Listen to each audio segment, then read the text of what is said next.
याद से हमरा दिलवा रोए तू हंस जिगेंगी चांद जिसे के लागे हम तानी सपना सजानी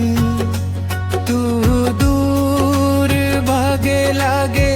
कसम खैनी साथ रियही गम तू काहे भूल गईलू छोड़ के हमके ऐसे दिलवा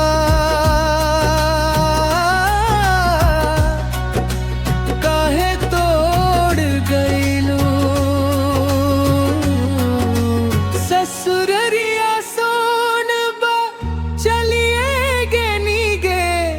हमरा से नाता काहे तोड़िए केनी गे नयनवा से आंसू झरिए केनी गे हमरा दिलवा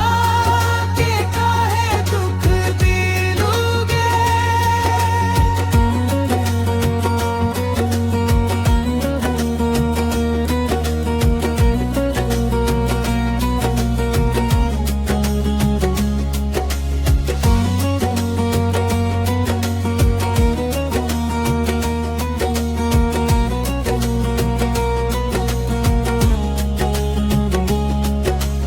गली गली ढूंढी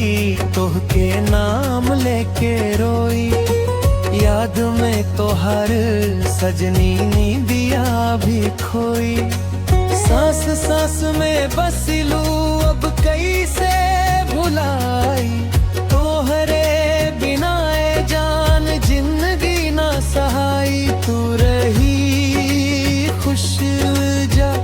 हम दर्द सह लब तोहरे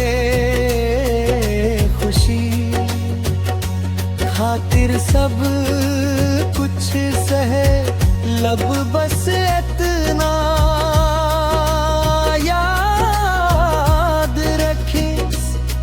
कब हूँ याद आई एक पागल दिल रहे जे तो है सच्चा चाही ससुररी